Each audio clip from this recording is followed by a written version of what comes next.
Oke, halo teman-teman. Selamat siang. Hari ini seperti biasa saya akan berbagi tip ya mengenai accounting, BPJS maupun pajak ya. Oke, teman-teman, untuk hari ini saya akan berbagi tip mengenai bagaimana caranya membuat laporan PPN massa ya di aplikasi e-faktur ya, teman-teman. Oke, teman-teman, langsung saja yang sudah mempunyai aplikasinya kita buka.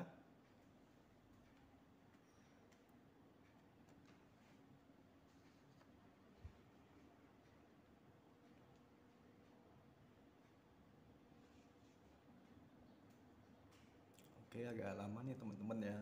Kita tunggu saja loadingnya.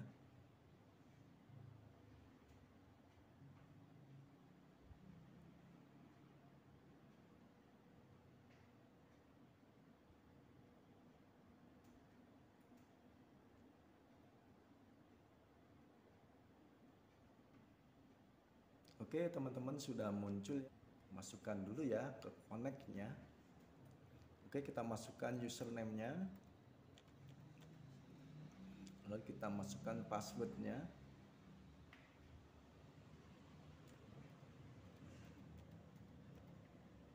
Lalu kita login ya, teman-teman ya.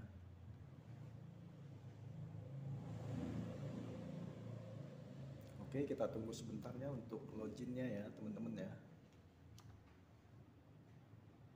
Oke, itu sudah muncul ya. Lalu kita pilih SPT ya, teman-teman ya. Buka. Lalu kita cari yang bulan sekarang ya, teman-teman ya. Oke, kita klik. Kita buka untuk dirubah. Berhasil ya. Oke. Oke, teman-teman, langsung saja kita ke induk ya, teman-teman ya.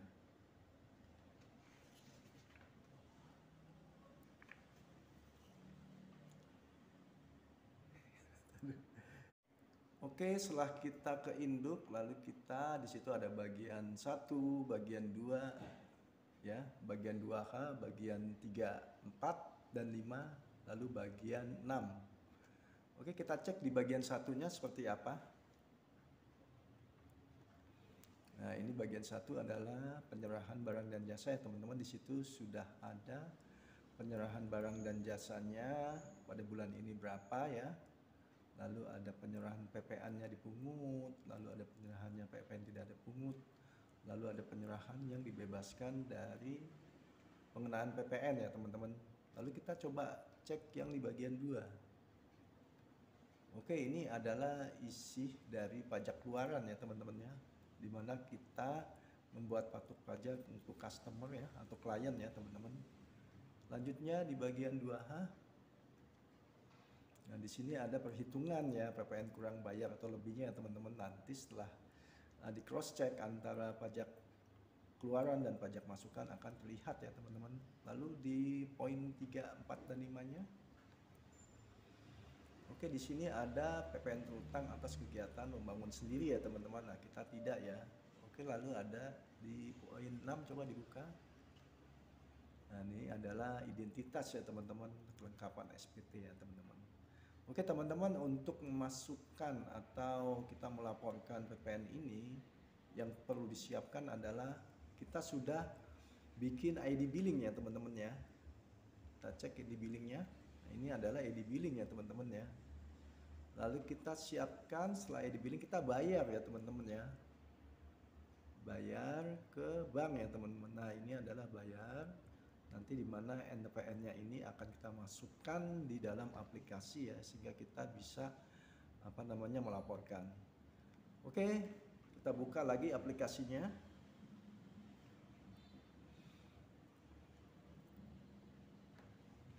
Oke, kita masukkan ya yang kurang bayar dan lebihnya tadi. Nah, ini ada yang dipungut sendiri ya, teman-teman, dipungut sendiri, yaitu tadi faktur pajak yang kita buat untuk pihak lain ya atau customer. Oke, kita cek SSP-nya. Nah, di sini lalu kita tambahkan ya. Oke, kita masukkan kode jenis pajaknya ya. Lalu kita masukkan kode jenis setorannya. Lalu kita masukkan tanggalnya ya teman-teman ya.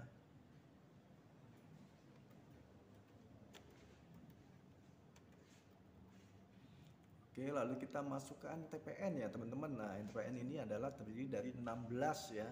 Coba kita cek lagi yang tadi dibuka. Nah, oke, nah kita kasih ya di situ ada 16 angka ya teman-teman ya. Nah, teman-teman harus paham nih apa yang dinamakan dengan TPN ya. Itu sebagai bukti kita sudah membayar ke bank ya. Oke, teman-teman, kita masukkan NPN yang telah kita bayar ya.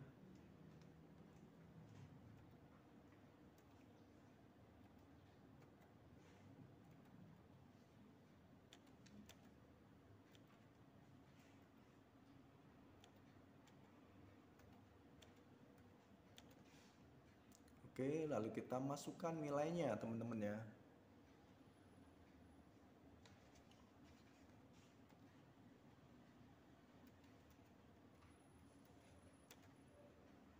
Oke, lalu kita cek dulu ya dari kode jenis pajaknya, lalu kode jenis setorannya, lalu NTPN-nya ya teman-teman. Kalau NTPN-nya tidak sesuai, dia maka akan balik lagi ya. Nah, kalau sudah semuanya, lalu kita cek angkanya. Kalau angkanya sudah sesuai, lalu kita simpan ya.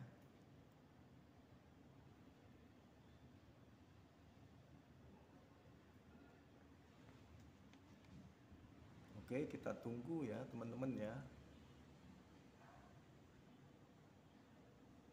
Oke, kita masukkan kode keamannya ya, atau kode captcha ya teman-teman ya. Kita masukkan. Nah, ini juga kalau salah juga pasti teman-teman tidak bisa ya. Kalau tidak sesuai, makanya harus sesuai. Kita masukkan passwordnya ya teman-teman ya. Lalu kita submit. Oke, di sini apakah Anda ingin merekam SSP baru ya?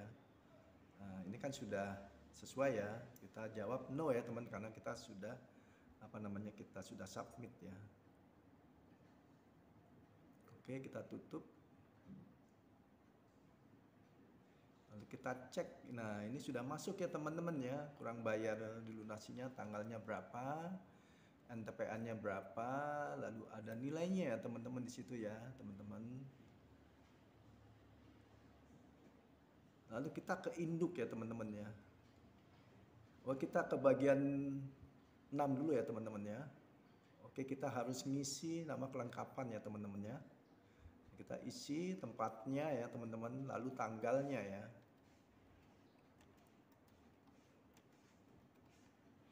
Oke, di sini ada nama jelasnya, jabatannya ya. Semua ya teman-teman kelengkapannya yang kita contreng ya teman-teman ya. Oke, kita simpan lagi. Oke, data berhasil disimpan ya teman-teman. Kita oke ya. Oke, sekarang kita cek induknya.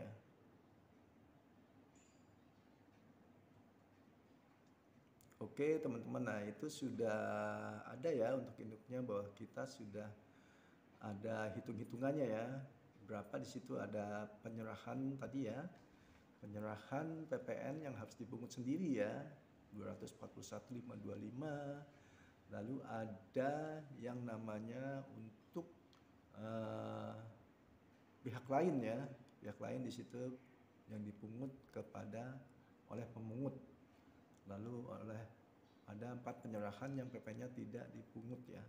Nah, di sini setelah kita hitung, kita cek bahwa kita ada kekurangan bayar sebesar 26.567.750. Nah, itu sudah kita bayar ya teman-teman ya tadi di situ ya. Oke teman-teman, oke teman-teman, setelah disimpan kita harus kita PDF-kan ya untuk laporan ini ya teman-teman ya. Oke, kita langsung saja ke menu SPT ya teman-teman ya. Lalu kita buka SPT-nya. Lalu kita masuk di sini buat CSP ya teman-teman ya. Oke, kita klik buat CSP-nya.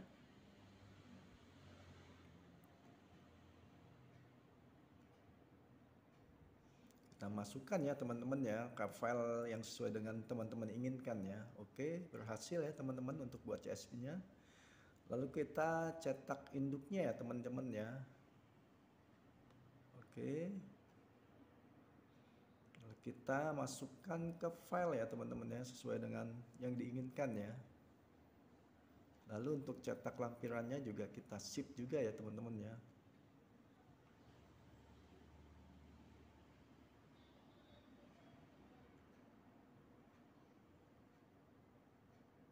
Oke, kita ship. Kita tunggu ya untuk prosesnya ini teman-teman ya.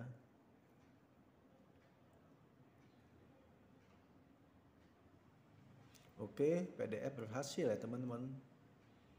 Oke, sekarang kita coba mau buka ya yang telah kita PDF kan ya. Nah, ini induknya ya teman-teman ya. Update readernya 900 ya. Oke, kita ke bawah ya teman-teman, coba kita cek ya, kita kecil dulu. Nah, itu teman ada ini laporan ya yang telah kita buat tadi ya teman-teman.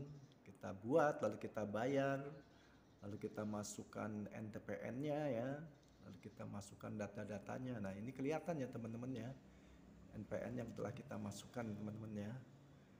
Oke, sekarang coba kita cek untuk lampirannya teman-teman ya.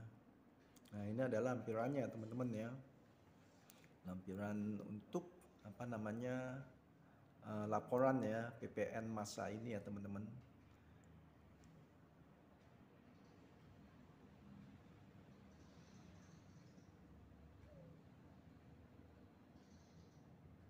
Nah, ini lampiran juga ya.